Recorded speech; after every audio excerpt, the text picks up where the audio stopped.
Vous pouvez nous présenter votre produit? Oui.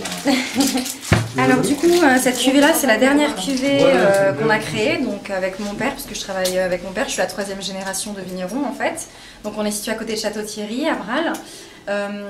Donc en fait, si vous voulez, cette cuvée-là, c'est un petit peu spécial parce qu'on a voulu doser moins en sucre, puisqu'il y a une étape, la dernière étape du champagne, c'est le dégorgement. On va décider si on fait un brut, un extra brut ou un brut nature.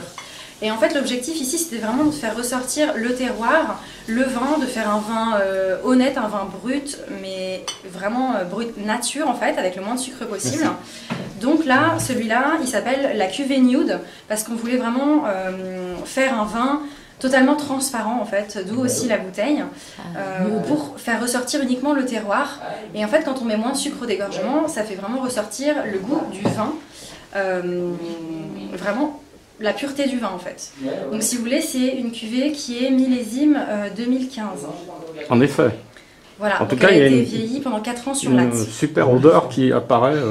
Déjà rien qu'à, je dirais, au niveau de la bouteille, on a l'impression que ça encense une belle odeur de... Ouais, l'objectif, c'est vraiment d'avoir naturellement des arômes et du parfum, voilà, de par aussi notre terroir. Avec moins de sucre. Avec moins de sucre. Voilà. Donc là, en gros, c'est un peu la tendance, on ne peut pas tricher quand on met moins de sucre.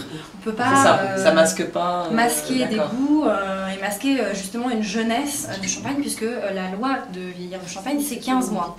Et nous, celui-là, il est vieilli pendant 4 ans sur latte. Donc pour vraiment développer complexe et une aromatique plus intéressante. Et du parfum en fait, c'est l'objectif de cette cuvée. Bah écoutez, ça a l'air vraiment très intéressant.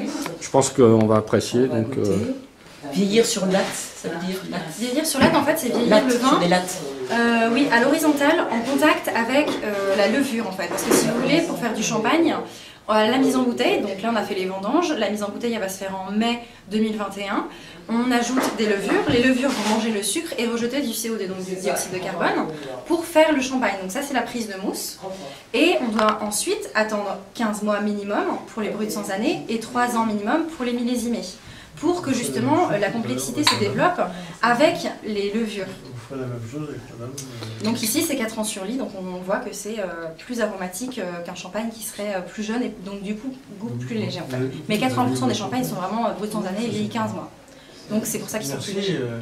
Donc sans année, c'est-à-dire que non millésime. Normalement, le brut sans année c'est non millésimé, oui. Celui-là il est en récolte 2015. Ah, 2015. Millésime 2015, voilà.